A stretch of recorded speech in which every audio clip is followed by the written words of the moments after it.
Sekarang kita pindah ke Italia.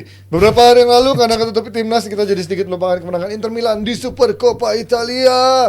Gelar ke-8 Inter dan 3 kali gelar beruntun ini berhasil dimenangkan ketika kemarin menghadapi Napoli di laga final. Sebenarnya penting sih trofi Supercoppa ini buat Inter, tapi kalau tadi buat Chelsea even Piala CK aja penting, apalagi ini penting namanya juga super. Dan sekarang ditambahin pakai embel-embel semifinal bermain di Arab. Masa kalau nggak penting nggak mungkin Inter kemarin nggak totalitas menghadapi pertandingan lawan Napoli. Tapi gue bukan dari sisi trofinya, tapi menurut gue yang paling penting, setuju nggak kalau dari pertandingan ini yang dibahas adalah bagaimana mereka bisa mendapatkan uang dari juara seperti ini, karena uang cuma 8 juta euro aja sangat berguna buat Inter untuk menutupi hutang-hutang dan juga membayar seorang si Tajan Buchanan kemarin baru datang kan. Mungkin ini krusial. Jangan samain Community Shield sama Piala Super di Spanyol dan Itali. Itu hal yang sangat berbeda.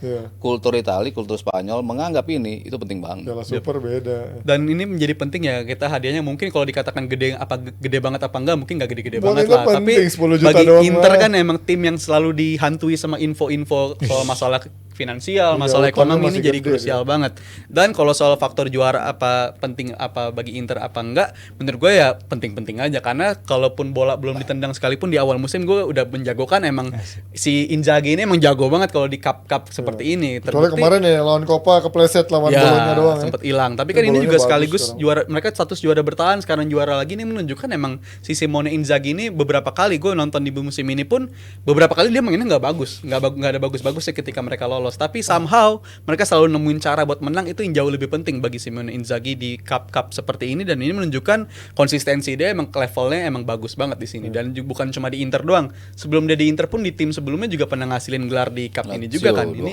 bisa menunjukkan emang tim ini yang racikannya Simone Inzaghi ini emang mereka nggak perlu main bagus, tapi mereka tahu cara menang. Dan menurut gue itu jauh lebih penting bagi Inter, dan mungkin bisa ketularan kayak Liverpool juga mas. Imagine buying us juga.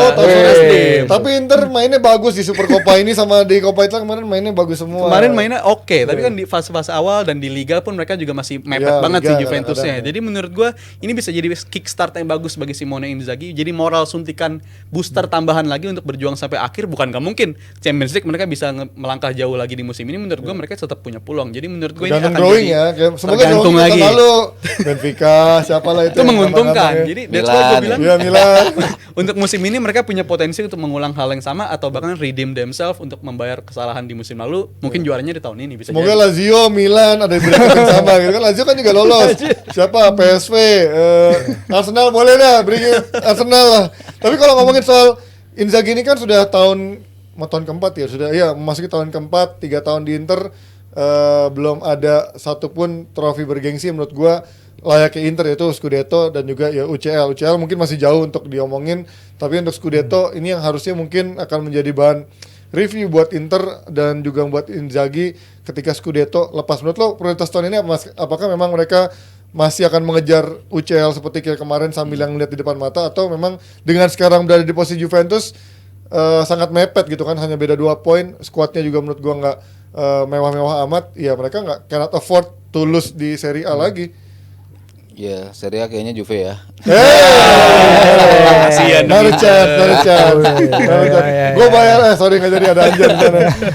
Tapi gue mungkin kebalikan sama Rizal, gue memuji permainan Inter musim ini. Maksudnya bagus. Ini tim identitinya makin jelas, gaya mainnya agak nyentrik, dalam artian kalau lo lihat gamenya mungkin permainan segitiganya tuh biasa ya, antara wingback, back tengahnya terutama Pavard begitu baru masuk, di kiri si Koaserbi siapa namanya? Bastoni. Itu kan selalu main dengan di sini Di Marco, di sini Dumfries, segitiganya mereka bermain, entah Mkhitaryan, entah Barella, itu selalu menciptakan ruang-ruang di kedua sayap.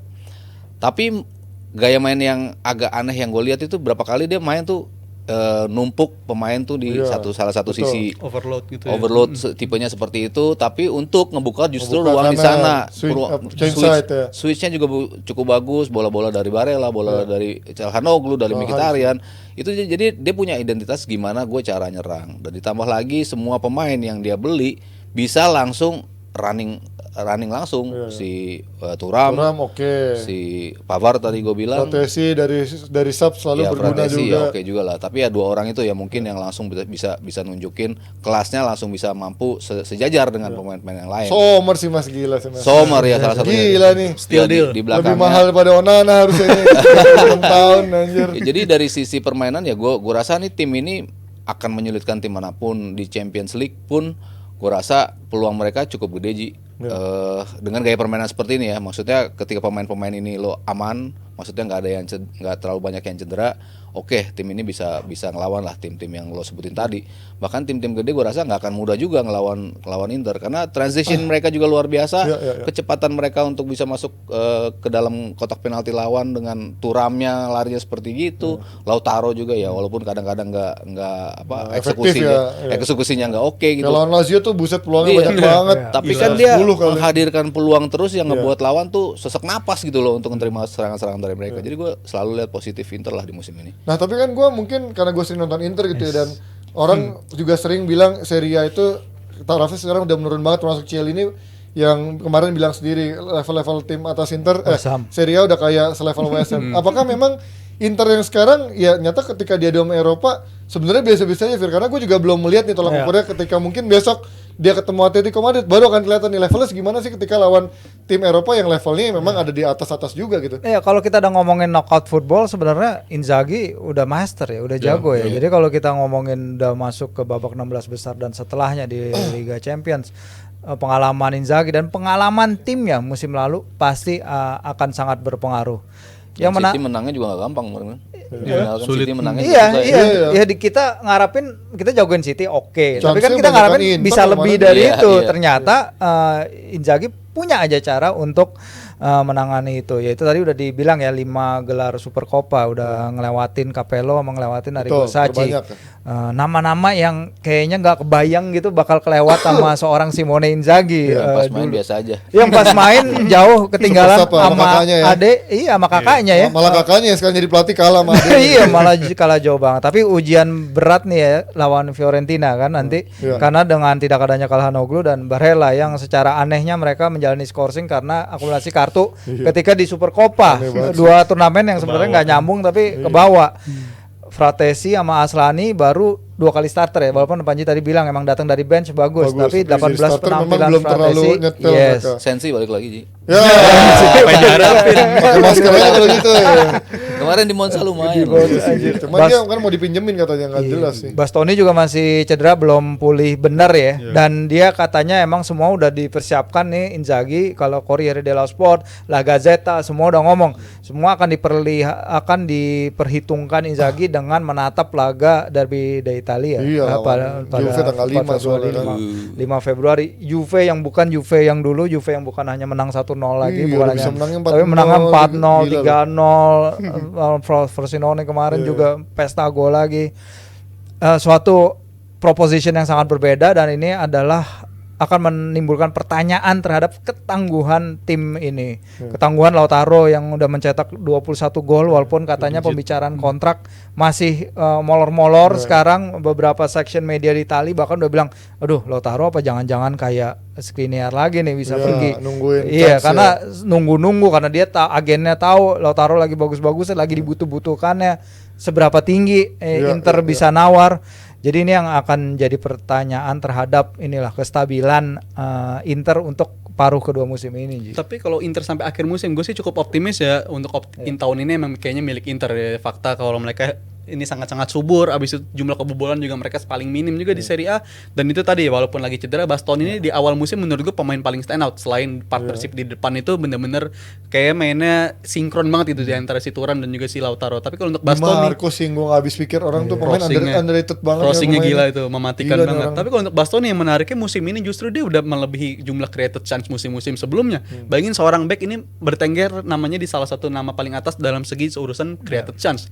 Jadi menurut gue untuk Bastoni salah satu pemain yang paling improve juga di musim ini, bukan cuma dari segi defensifnya tapi dia terbukti jumlah passing dia, jumlah created chance dia, kapan dia harus bantu ke depan, ini menurut gue jadi nambahin dimensi serangan Inter yang menurut gue lebih bervariasi musim ini dibandingkan dari musim lalu. Gila, Bastoni itu gue banget tuh. Tapi kalau selamat buat Interisti yang sudah mendapatkan gol pertama. Main bola dong. Enggak dong. Tapi kita tunggu apakah Inzaghi bisa meraih trofi yang lebih penting lagi bersama Inter karena sudah waktunya, sudah tahun keempat, sudah direview oleh siapa nama grupnya yang si Steven Zhang itu. Ya kita lihat apakah Inter bisa meraih trofi yang lebih bagus di bawah Simone Inzaghi pada Suning. Iya benar Suning. Akhir musim nanti. Kita pindah dari Inter ke Napoli yang kemarin juga menjadi runner up dikalahkan oleh Inter. Ini menjadi kayak akhir dari kejayaan Napoli yang benar-benar one season wonder di bawah Spalletti, pelatihnya cabut, pindah sebagai pelatih timnas juga. Sekarang justru di bawah kemarin sebelumnya siapa? Rudi Garcia pindah ke Walter Mazzarri, malah makin hancur. Dan sekarang diperparah dengan isu-isu yang mulai terjadi dari pemain-pemain yang udah mau cabut. Kemarin belakangan Osimhen sempat membantah soal isu agen Kvaratskhelia yang katanya membocorkan si Osimhen kayaknya mau ke Arab gitu kan. Terus dia marah sama si agennya, nggak usah ngomongin gue kalau ngomongin agen lo gitu kan, urusan lo sendiri. Tapi kemarin dia bikin statement katanya gue udah tahu musim depan gue mau kemana akhir musim nanti. Apakah perlu? Apakah ini menjadi tanda-tanda emang dia udah akan cabut dari Napoli? Menurut lo gimana? Kalau untuk tanda-tandanya menurut gue ini arah mau cabut. Apalagi belakangan walaupun dia perpanjang kontrak, tapi kita tahu ada masalah juga, konflik-konflik sebelumnya dia sama manajemen itu kan sempat masalah yang udah terdengar ke publik juga. Tapi kalau untuk masalah masa depan Osimhen masih bersama Napoli atau enggak juga akan bergantung soal pemilihan pelatih yang menurut gue si Walter Mazzarri ini nggak layak untuk dipertahankan di musim yang akan datang. Dan ini akan menentukan juga kelanjutan bagi nasibnya Osimhen. Kalau dia bisa datengin pelatih yang cocok bagi dia, cocok bagi kaliber Napoli. Jose Mourinho sih. Harusnya sih Jose Mourinho bisa didatangkan. Ya. Iya, dia pun Mourinho juga sempat mengatakan dia kalau dia punya tim yang punya budget yang generate money-nya bisa banyak, yang striker yang bakal didatengin kan juga Osimhen juga. Jadi menurut gua apabila mereka bisa mendatangkan pelatih, itu menurut gua akan menentukan nasibnya si Osimhen juga. Tapi kalau seandainya skenario itu yang nggak terjadi, menurut gua si Osimhen juga udah punya opsi alternatif untuk pindah, dan ini kan win-win solution juga. Osimhennya bisa mendapatkan kepindahan dan juga si Napoli bisa dapetin uang yang bisa menambah. Mungkin aja Napoli bisa ngelakuin kesuksesan mereka musim lalu. Buang pemain-pemain seperti pemain-pemain seniornya, uangnya itu dipakai buat Moneyball, ngedatengin pemain-pemain yang jauh lebih efektif. Jadi menurut gue ini pilihannya bagi kedua tim harus dicari cara supaya bisa dapat win-win solution. Apabila Napoli kehilangan Osimhen, juga harusnya dapat dengan harga yang sangat-sangat mahal. Dan tapi kalau dia bilang baru cabut di akhir musim nanti, tanda-tanda buat Arsenal mendapatkan Osimhen tidak ada gitu ya. Apalagi memang secara uang tidak mungkin Arsenal bisa punya uang 180 juta nggak salah yang dibandol oleh si presiden gilanya De Laurentiis untuk bisa menggait seorang Osimhen. Tapi di satu sisi ini mungkin akan menjadi opsi menarik buat Madrid ya Mas, ketika pada akhirnya Mbappe kembali mangkir dan memperpanjang kontrak bersama PSG, karena katanya ditawarin gaji gila 80 juta setahun. Ini orang biasanya beli pemain bayar klubnya 80 juta, ini dikasih ke Mbappe 80 juta bersama keluarganya. Menurut lo mana yang masuk akal untuk ke depan? Apakah Osimhen bisa ke Madrid menjadi opsi Mbappe ketika Mbappe tidak jadi datang ke Madrid? Tapi kalau ngeliat gaya main sekarang sih nggak cocok kalau gue bilang ya. Maksudnya gaya main Madrid dengan seorang bomber yang ya dulu 9. Benzema terakhir bomber mereka stylish kan, lebih ke ya apa bisa handle bola bukan hanya sprintnya yang di itu. Sementara kan Osimhen kekuatan terbaiknya ya sprintnya dia, kecepatan dia masuk kotak penalti dan eksekusi yang luar biasa sih. Tapi kan Madrid dengan permainan segitiga di kiri sama si Vini, di kanan sama si Rodrigo, gue rasa agak nggak pas kalau lo ngambil Osimhen. Jadi gue rasa Madrid nggak nguber-nguber mereka banget sih. Mereka masih lebih pengen si siapa namanya? Mbappe. Lebih pengen si Mbappe sih untuk realisasi ini. Mereka butuh sosok big star player dan itu ada di Mbappe dibandingkan di Osimhen. Dari gaya main aja menurut gua nggak cocok di Madrid. Jadi gue rasa dia nggak akan nge-push untuk ambil si Osimhen sih. Tapi kalau menjadi ketika Mbappe batal ya kan opsinya nomor 9 udah nggak banyak lagi kan sebenarnya bisa dipilih. Yang jadi spekulasi soal masa depan kan adalah release clause-nya itu kan 120 130 juta. Itu pasti klub-klub elit yang akan datang yang akan membeli dia. Dia wawancara di CBS itu emang dia frontal banget sih. Dia bilang Premier League lah bagus, gua kayaknya udah menentukan. Open banget gitu. Apaan sih? Emang pilihannya emang rada-rada ini juga nih orang. Kalau Arabnya juga nggak ada duit, orang minjem Calvin Phillips saya kagak ada duit. Sekarang jual-jualin nih ya. Jadi kebetulan di Inggris kan emang ada lebih dari 1-2 klub elit yang perlu striker number 9 nih. Jadi bisa masuk bidding war. Chelsea. Bidding war bukan release clause karena bayar release clause udah pasti lah, udah gampang itu. Tinggal bagaimana package gaji seperti apa yang akan bisa ditawarkan, mungkin Chelsea, mungkin Arsenal, atau bahkan mungkin kalau semua setup di Man United udah bener, langsung Man United perlu statement signing itu untuk mencari seorang number 9 baru.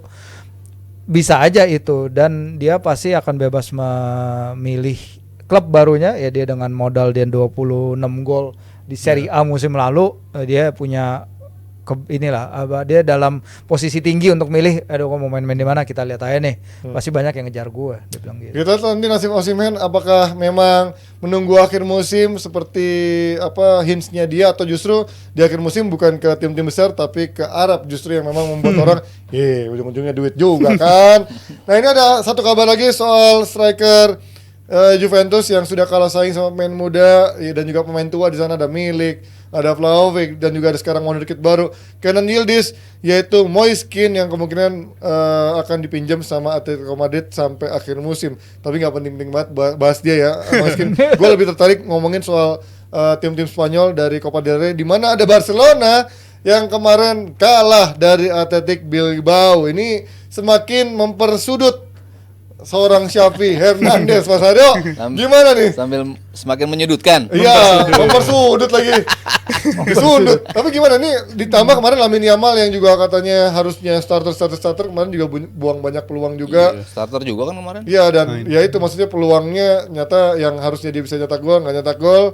Dan Xavi pun yang ini mungkin jadi salah satu trofi yang bisa diselamatkan, nyata juga tidak bisa. Menurut lo sampai kapan ini manajemen memberikan support untuk Xavi? Toto juara Liga Champion lagi. Nah, bisa juga. Nggak mungkin ya Toto. Tergantung ketemu lawannya siapa? Lazio gitu ya. Februari ngamuk gitu. Iya, lawan siapa? Milan nggak ada sih sayangnya. Di La Liga berat menurut gua. Kayaknya Madrid akan lebih stabil dari sisi permainan, dari sisi rotasi yang dilakuin, dan kaitannya ke konsistensi. Madrid tuh lebih punya dibandingkan Barcelona. Rotasi terus dilakuin, tapi konsistensi itu yang gue nggak lihat ada di Barcelona di musim ini. Pemain-pemain yang musim lalu bisa deliver, sekarang sama sekali nggak bisa deliver. Terutama dari sisi defense, itu yang menurut gue menjadi salah satu sorotan utama. Nyiptain gol, selalu bisa nyiptain gol gitu. Cuman lu kan kebobolannya cukup deras juga. Itu yang menurut gue menjadi masalah gitu. Dan kaitannya tuh jelas dari lini tengahnya. Ketika tengah lu nggak ada pemain yang bisa nyaring dulu itu bola sampai ke belakang, ya itu akan terus menjadi masalah buat Barcelona. Ya lagi-lagi gue harus nyebut, Busquets hilang, keseimbangan itu lo mau nggak mau lo harus lo lakuin. Lo nggak punya keseimbangan lagi untuk bisa, walaupun dari sisi kecepatan dia udah nggak, tapi kan dia bisa nge-shield bola itu sampai football brain tidak pernah bohong sih memang. Jangan sampai ke belakang. Sementara sekarang gampang banget bola keterobos ke belakang dan langsung berhadapan dengan pemain-pemain yang tadinya bisa perform di musim lalu, tapi musim ini betul-betul semuanya underperform. Jadi everything kayaknya nggak works untuk Xavi di musim ini ya. At the moment lagi nggak works buat Xavi. Cuman kalau gua ngelihat kondisi Barca sebelum Xavi datang dengan sekarang Xavi datang, dari sisi financial, dari sisi para pemainnya, dari sisi gaya main, dari sisi semuanya, itu semuanya sebetulnya positif dengan adanya Xavi gitu. Jadi dia masih berproses. Di musim kemarin dia ngebuktiin dia bisa menjadi juara liga. Ya cuman kan pemain kan masih ups and downs gitu kan. Dia belum bisa menemukan kestabilan itu gitu. Tapi kan standar it's a moment of itu sih gua rasa. Standarnya kan Mas selalu tinggi kan Mas, kayak eranya itu untuk kita sebut juga eranya Enrique, Valverde, juara pun nggak menjadi kepuasan buat mereka. Ini apalagi mereka juara dengan permainan yang bukan identitas Barca. Tahun ini pun juga hancur secara permainan. Sebenarnya emang dari awal kan ke perdebatan terhadap kehadiran Xavi ini kan udah dipertanyakan di Spanyol. Apakah siap Xavi menangani Barcelona dengan pengalaman di Al Sadd doang? Laporta ini sebenarnya menjadikan Xavi ini kartu as dia yang nggak mau dikeluarin terlalu cepet sebenarnya. Tapi dia mainin langsung ketika waktu itu pemilihan umumnya Barcelona. Ini adalah pelatih yang ya identitasnya dan lain-lain, La Masia dan lain-lain adalah andalan saya. Ini akan saya pakai ke Barcelona, dan musim pertama kan langsung tuh ditarik tuas dan lain-lain. Makanya secara financially dapat banyak dukungan banyak pemain-pemain yang datang. Sekarang pemain-pemain itu either mereka underperform, cedera, atau ya kayak Araujo gitu main buat timnas cedera. Itu kan ada masalah virus FIFA itu kan masalah Barca dari lama kan Mas Aryo. Habis itu sekarang dia harus depend ke pemain-pemain ya 17 tahun, 16 tahun, tapi dia memberikan pathway juga buat pemain-pemain La Masia untuk naik. Sebagian karena dia emang lulusan itu, tapi sebagian karena emang kebutuhan tim. Dan ini kita lihat makin lama suara yang menyerang dia kan makin besar. Seberapa tahan Laporta menahan dia, karena kalau dia melepas artinya dia mengakui kekalahan. Laporta mengakui kekalahan bahwa kartu as dia itu nggak functioning, nggak berhasil. Apa yang bisa dikasih ke pelatih baru? Karena dengan tuas-tuas yang udah ditarik, ruang geraknya sama sekali nggak bebas. Itu yang menjadi perhatian ke depannya, siapapun sorotannya. Dan untuk ketika dia bilang dia akan mendominasi Real Madrid nih di final kemarin, ternyata habis itu kalah dibantai, itu kan suatu hal yang membuktikan, aduh lu ngomong doang tapi buktiin dong. Itu sih sebenarnya. Berarti artinya lo lebih suka Xavi dipertahankan atau Xavi out dari segala yang ngomongin tadi? Kalau lihat dari apa ya, teman-teman yang fans Barca yang gue ikutin, teman-teman gue yang Barca Habis Xavi. Pasti out kan. Iya. Dia mah mengikuti coach, kalau dia coach ngomong apa dia ngikutin, kalau dia mah kardus banget ya. Ya kalau kita lihat di luar sih emang sentimennya seperti itu ya. Maksudnya mereka punya attachment ke Xavi iya, tapi mereka nggak ngelihat itu di lapangan gitu loh. Mana kata lu produk Masia, kenapa gaya bermain lo nggak kayak produk Masia ketika era lo itu. Tapi mungkin pada akhirnya idealis tidak bisa mengencangkan perut kadang-kadang ya. Kita tetap harus realistis dan juga bertahan dengan situasi yang ada ya. Mungkin Xavi berusaha itu juga di saat dia tidak bisa mengembangkan identitasnya dengan kondisi yang sangat terbatas ya. Dia yang penting membuktikan dengan kemarin tahun lalu meraih trofi dulu dan tahun ini mencoba dengan bermain lebih idealis. Nyatanya belum bisa semampu itu. Toh juga dia juga duitnya gak banyak-banyak amat. Siapa sih yang dibeli tahun ini? Mas musim panas ini nggak ada yang punya yang pakai duit ya? Yang pakai yang mahal nggak ada kan? Biasanya Romeo kan free. Romeo pakai Romeo doang, Romeo 3,5 kalau nggak salah. Ya, kecil-kecilan lah. Christensen 3,5 apa 5. Iya, artinya memang dari musim lalu ya. Nggak ada yang bener-bener di mahal kecuali yang eranya Ferran Torres itu kan sama Rafinha kan. Iya. Ya jadi memang harusnya sih kasihlah satu musim. Gue juga kasihlah satu musim lagi dan untuk ini Xavi progres loh bisa Ji, maksudnya lolos ke Liga Champion knockout stages kan dua kali kan dia nggak lolos. Walaupun grupnya grup neraka terus kan, iya, turun ke itu mulu kan, ya, turun ke Europa League, sekarang lolos, ada progres paling nggak lah dari sisi. Kalau kalah sama Inter ya mantap ya.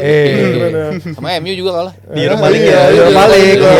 Mantap sekali. Kita lihat nanti bagaimana nasib Xavi di akhir musim nanti, mungkin akan bisa dievaluasi karena dia masih bisa tetap bersaing di papan atas La Liga dan juga melihat bagaimana kondisinya di Liga Champions. Mungkin juara, mungkin juga enggak. Kita akan kembali dengan bahasan yang kalah serunya dari bahasan MU TV setelah satu ini.